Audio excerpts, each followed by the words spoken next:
കടയ്ക്കൽ തിരുവാതിര ഉത്സവത്തോടനുബന്ധിച്ച് നടന്ന സംഗീത പരിപാടിയിൽ വിപ്ലവഗാനം ആലപിച്ച സംഭവം ഗൗരവത്തിലെടുത്ത് തിരുവിതാംകൂർ ദേവസ്വം ബോർഡ് നടപടി എടുക്കുമെന്ന് Devaswom board president VS Prashanth പ്രതികരിച്ചു. ഏത് രാഷ്ട്രീയ പാർട്ടി ആയാലും സംഭവിച്ചത് ശരിയല്ല. ഉപദേശക സമിതിക്ക് നോട്ടീസ് നൽകും. ദേവസ്വം വിജിലൻസ് SP-യോട് അന്വേഷണ റിപ്പോർട്ട് നൽകാൻ ആവശ്യപ്പെട്ടിട്ടുണ്ട്. അന്വേഷണ റിപ്പോർട്ട് ലഭിച്ച ശേഷം നടപടിയെടുക്കുമെന്നും PS പ്രശാന്ത് അറിയിച്ചു. വിവാദം ശ്രദ്ധയിൽപ്പെട്ടപ്പോൾ തന്നെ അതിനെക്കുറിച്ചുള്ള കാര്യങ്ങൾ ആലോചിച്ചു. ഏത് രാഷ്ട്രീയ പാർട്ടി ആയാലും ഏത് ചിഹ്നമോ കൊടിയോ ആയാലും ക്ഷേത്ര പരിസരത്ത് ഉപയോഗിക്കാൻ പാടില്ല എന്നതിനെ സംബന്ധിച്ച് കൃത്യമായ കോടതി വിധിയുണ്ട്. ഇക്കാര്യത്തിൽ ദേവസ്വം ബോർഡ് വിട്ടുവീഴ്ചയില്ലാത്ത നടപടിയുമായി മുന്നോട്ടു പോകും. ഉപദേശക സമിതിയുടെ ഭാഗത്തു നിന്നും വീഴ്ചയുണ്ടായി എന്നാണ് പ്രാഥമികമായി നിരീക്ഷിക്കുമെന്നും പ്രശാന്ത് പറഞ്ഞു. വിഷയം ഹൈക്കോടതിയുടെ മുന്നിലെത്തിയാൽ നടപടി ഉറപ്പാണ്. ദേവസ്വം ബോർഡിന് വിമർശനം നേരിടേണ്ടി വരും. ഇത് മനസ്സിലായാണ് വിവാദമുണ്ടായപ്പോൾ തന്നെ ഇടപെടൽ നടത്തിയത്.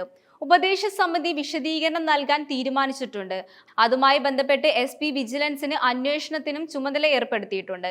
അന്വേഷണ റിപ്പോർട്ട് ലഭിച്ച ശേഷം മറ്റു കാര്യങ്ങൾ ആലോചിക്കുമെന്ന് പ്രശാന്ത് പറഞ്ഞു.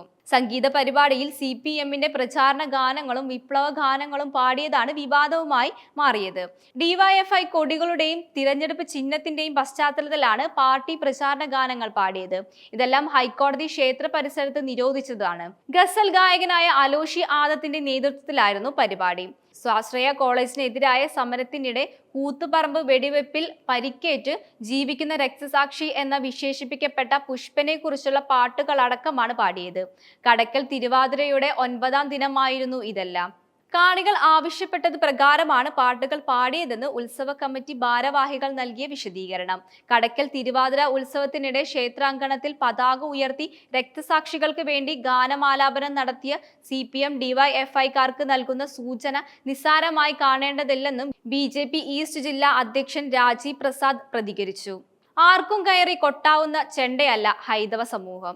ഹൈന്ദവ ആചാരങ്ങളെ ഇല്ലാതാക്കി ക്ഷേത്രഭൂമികൾ കയ്യേറാനുള്ള ആസൂത്രണ ശ്രമത്തിന്റെ പരിശീലനമാണ് കടയ്ക്കലിൽ നടത്തിയത്. ഇത് ജാഗ്രതയോടെയാണ് ഹൈന്ദവ സംഘടനയും BJP-യും നോക്കിക്കാണുന്നതെന്നും അവർ പറഞ്ഞു. ഹൈക്കോടതി വിധി പോലും അവഗണിച്ച് കൊല്ലം കടയ്ക്കൽ ക്ഷേത്രത്തിൽ പാർട്ടിപ്പാട്ടും പാടിച്ചതിനെതിരെ BJP പ്രതിഷേധത്തിന് കടക്കുകയാണ്. ക്ഷേത്ര കമ്മിറ്റികൾ പിരിച്ചുവിടണമെന്ന പാർട്ടി തീരുമാനം അക്ഷരം പ്രതി അനുസരിച്ചാണ് കേരളത്തിലെ പുരാതന ക്ഷേത്രങ്ങളിൽ ഒന്നായ കടയ്ക്കൽ ദേവീക്ഷേത്ര കമ്മിറ്റി CPM പ്രവർത്തകർ മൃഗീയ ഭൂരിപക്ഷം നേടിയത്. CPM-ന്റെ പാർട്ടി പരിപാടികൾക്ക് പോലും ക്ഷേത്രമുറ്റം ഉപയോഗപ്പെടുത്താൻ ഈ കമ്മിറ്റി അനുവാദം നൽകുകയായിരുന്നു. മുഖ്യമന്ത്രിയുടെ നവകേരള യാത്രയുടെ വേദിയായി ആദ്യം നിശ്ചയിച്ചത് ഈ ക്ഷേത്ര മൈതാനമായിരുന്നു. വ്യാപാര പ്രതിഷേധം ഉണ്ടായെങ്കിലും CPM പ്രവർത്തകർ ആദ്യം ഇത് വകവെച്ചില്ല. തുടർന്ന് UDF കോടതിയെ സമീപിച്ചാണ് വേദി മാറ്റിയത്.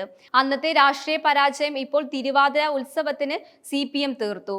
പാർട്ടിയുടെ പോഷക സംഘടനയായ CITU സ്പോൺസർ ചെയ്ത് ഇടതു ഗായകനെ വരുത്തിയപ്പോൾ തന്നെ ഇത് രാഷ്ട്രീയ കളിയാണെന്ന് മനസ്സിലാക്കേണ്ടതായിരുന്നു ഇന്ന് നാട്ടുകാർ പറയുന്നത്. പാർട്ടിക്കാരനായ ഒരാളെ കൊണ്ട് തന്നെ പുഷ്പൻ പാട്ട് പാടുമോ എന്ന് ആവശ്യപ്പെടുന്നു. പാട്ട് പാടുമ്പോൾ പശ്ചാത്തലത്തിൽ പാർട്ടി ചിഹ്നവും പേരും കൊടിയുമെല്ലാം തെളിയുന്നു. ക്ഷണിച്ചു വരുത്തിയ പാർട്ടി നേതാക്കൾ കൈയടിച്ചും പ്രോത്സാഹിപ്പിക്കുന്നു. അതായത് ഇതെല്ലാം മുൻകൂട്ടി നിശ്ചയിച്ചതാണെന്ന് നമുക്ക് മനസ്സിലാക്കാം.